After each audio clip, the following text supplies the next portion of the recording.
नमस्कार श्रोते हो. आपण पुस्तक वाचत आहोत फाइंडिंग माय कोअर, विनया गोरे ते विनया गोर. लेखिका विनया गोरे. भाग 24. आम्ही दर विकेंडला डान्सला जायचो. मी कच्च लिंबू, पण तो आमच्या दोघांच्या वतीनं नाचल्यासारखा झोकून द्यायचा. मी त्याच्यापुढे छोटीशी. त्यांना मला डान्ससाठी विशिष्ट गाऊन्स विकत घ्यायला लावले, माझ्या उंचीला बांध्याला शोभणारे, जे घातल्यावर माझं सौंदर्य खुलून येईल असे. हे नुसते कपडे नव्हते, मला आत्मविश्वास देणारी जणू कवचकुंडल होती. डान्स म्हणजे नुसत्या स्टेप्स नाहीत, तर आपल्या आत दडलेल्या कळीला सूर्यप्रकाश व हवेचा झोत देऊन मनमुक्त उमलवणं आणि तिचं हसऱ्या फुलात रूपांतर करणं. क्लासमध्ये जाऊन जे शिकले नव्हते ते मर्म मला हा नवीन भेटलेला गी शिकवून गेला. न्यू जर्सीत मी जास्त वेळ राहिले असते तर कदाचित मी एक उत्तम बॉलरूम डान्सर बनले असते. आई न्यू जर्सीमध्ये आली असताना गीने तिला सुद्धा 1-2 मिनिटे डान्स फ्लोअरवर नेलं आणि आईने नाचताना गिरकी पण मारली. ते बघून मला गंमत वाटली. आता मी कामात अगदी गुरफटून गेले आणि मग कलाही मागे रुसून बसली. आजही संधी मिळाली तर माझे पाय थिरकतात. कोलंबसमध्ये असताना मला पॉप जॅझ म्युझिक आवडायला लागलं होतं. इथे आल्यावर मी या म्युझिकच्या प्रेमात पडले. अर्थात मी स्कीइंग सोडणार नव्हते, पण सॅक्सोफोन, ट्रम्पेट ही वाद्य माझ्या मनाला स्पर्श करू लागली. अनेकदा न्यूयॉर्कच्या जॅझ क्रूजवर आम्ही जायचो. कधी रात्री उशिराच्या वाद्य मैफिली चालायच्या, तिथे जाऊन ऐकायचो. या गावानं मला जास्त संगीतप्रेमी बनवलं असं वाटतं. मी इथल्या स्की क्लबची मेंबर झाले. नवीन ग्रुप जमले. ॲप्रेस स्कीइंग हा फ्रेंच शब्द, याचा अर्थ आफ्टर स्कीइंग.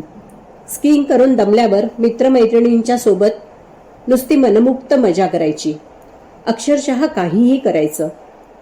कधी स्की बूट घालूनच नुसत्या निखळ आनंदासाठी नाचायचं, तर कधी भुरभुर स्नो पडत असताना खुल्या हवेतल्या हॉट टबमध्ये हातात वाईनचा आस्वाद घ्यायचा, तर कधी मैत्रिणीची बकेट लिस्ट पूर्ण करायला ब्रिटिश लोकांसारखं टी आणि क्रम्पेट्स अनुभवायचं. उन्हाळ्यात काही विशिष्ट ठिकाणी आउटडोअर पार्क्समध्ये शेक्सपियरची नाटकं व्हायची.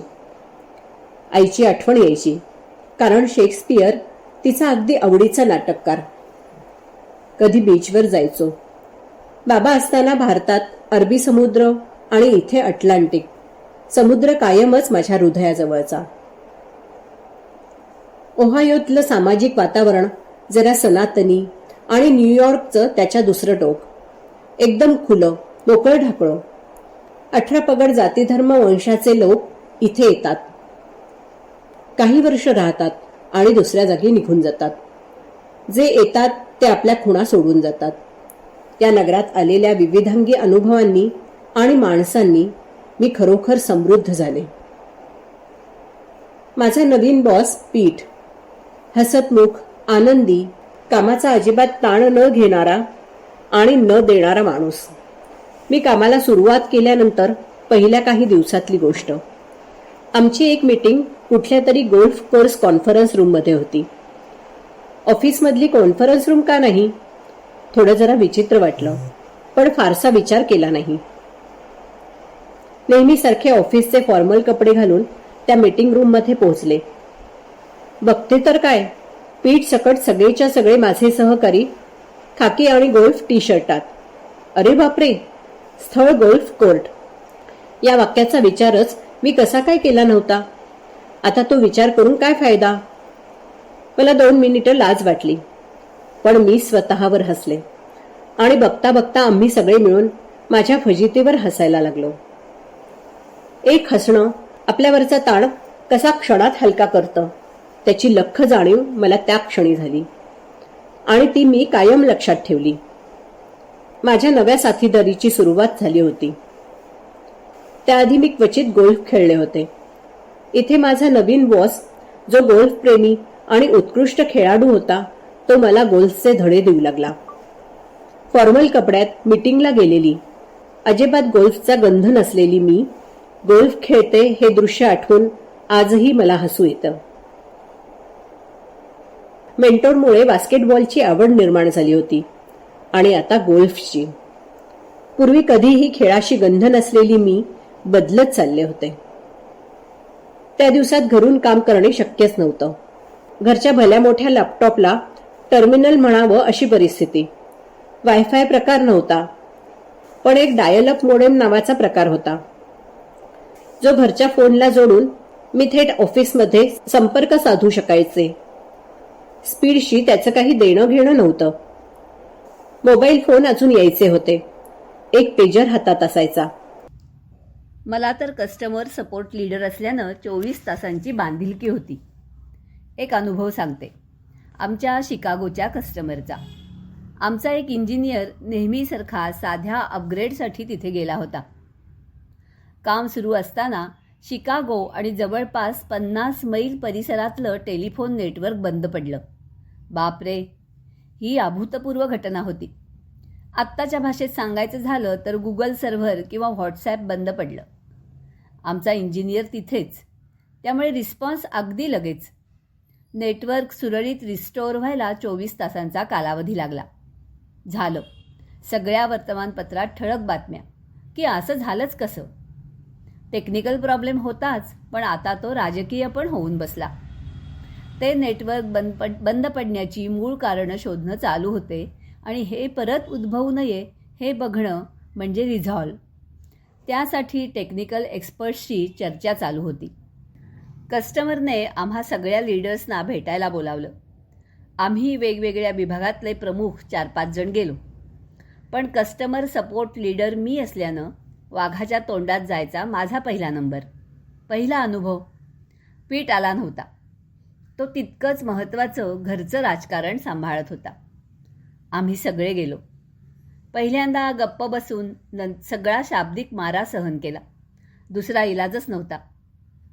नंतर ते म्हणाले, तुम्हाला आमच्या यातना समजण्यासाठी तुमचे इंजिनियर आमच्यासोबत दिवस आणि रात्रपाळीत काम करण्यासाठी इथे हवेत. पण त्यांनी आम्हाला सूचना द्यायच्या नाहीत. आमच्या कामात ढवळाढवळ करायची नाही. नुसतं बसून आमचं काम बघायचं. आमचे इंजिनियर मदत करू शकले असते. तिथं नुसतं बघत बसून करणार तरी काय. पण ऐकून घेणं भाग होतं. सगळं वातावरण एकदम गरम आणि तापलेलं होतं. मला माझं डोकं अगदी शांत ठेवायला हवं होतं. Keep your eye on the ball. कस्टमरनं सांगितलं की तुमची यंत्रणा आमच्या नेटवर्कमधून काढून टाकायचा तुम्ही प्लॅन तयार करा. 24 तासात नेटवर्क सुरळीत रिस्टोर झालं होतं. पण जवळपास 2-3 आठवड्यांनी आम्हाला नेटवर्क बंद पडण्याचं मूळ कारण रिझॉल्व सापडलं. कस्टमरच्या ऑपरेटिंग प्रोसिजरमध्ये दोष सापडला. त्यानंतर हळूहळू वातावरण निवळायला लागलं. मग खरी विचारांची देवाणघेवाण झाली. तुमची यंत्रणा काढून टाकतो असा दम देणारा आमचा कस्टमर आता नवीन यंत्रणा बसवण्याची भाषा करू लागला.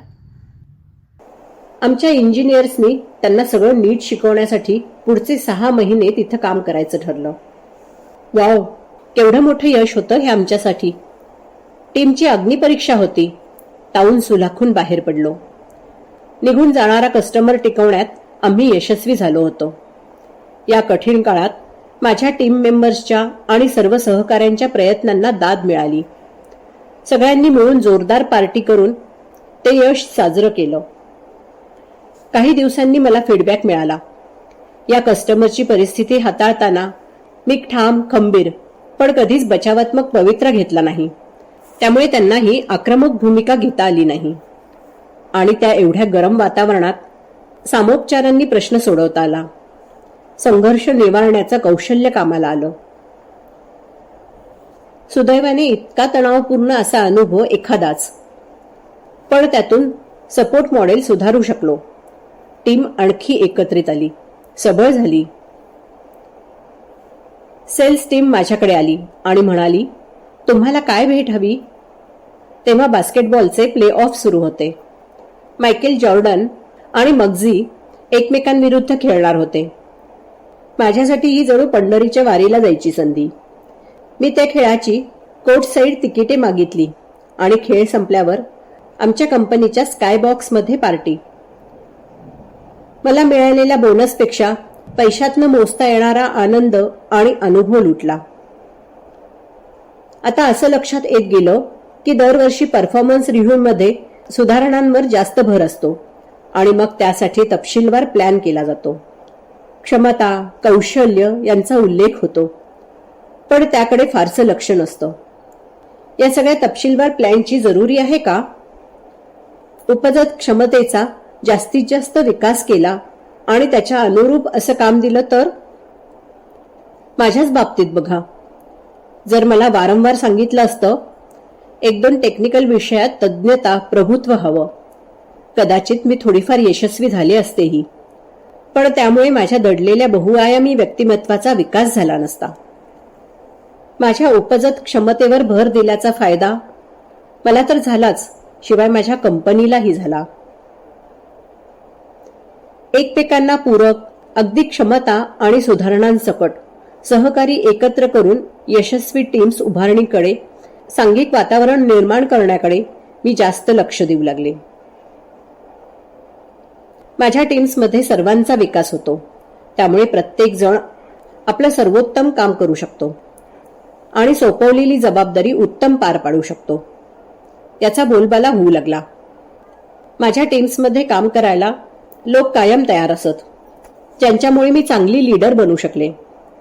त्याच्या जोडीला एकमेकांना फीडबॅक, अगदी वेळेच्या वेळेस मिळालेला आणि दिलेला फीडबॅक खूप महत्वाचा असतो. आपण योग्य मार्गाने जातोय हे कळतं, किंवा जरूर असेल तर आपल्या चुका लगेचच दुरुस्त करता येतात. मी जरी टीम मेंबर्सना स्वतःचे निर्णय घ्यायचा अधिकार द्यायला लागले असले तरी ते घेण्यासाठी त्यांचा कम्फर्ट झोन विस्तारित करायला हवा हे लक्षात आल्यावर त्यांच्या त्या ट्रेनिंगची सोय केली.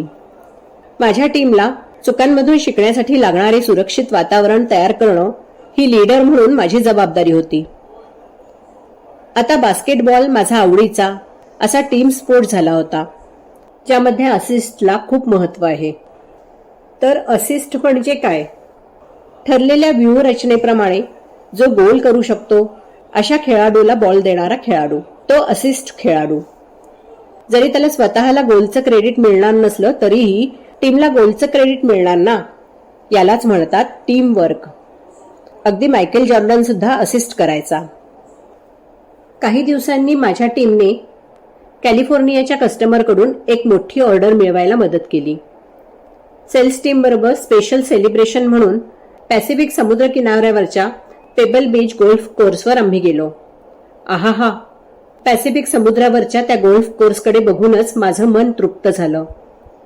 जवळपास 6-7 तास मी नुसती त्या गोल्फ कोर्सवर पायी चक्कर मारत होते, कारण मुळात मी आणि गोल्फ आमची फारशी ओळख होत नव्हती आणि तिथे तर भर समुद्राजवळ खेळायचा नाद सोडून देऊन मी फक्त त्या जागेची जी अनुभूती घेतली ती कधीच विसरू शकणार नाही. अतिशय सुंदर निसर्ग सानिध्याच्या प्रेमात पडल्यामुळे नंतर युरोपमध्ये 2दा गोल्फचं वर्कशॉप केलं.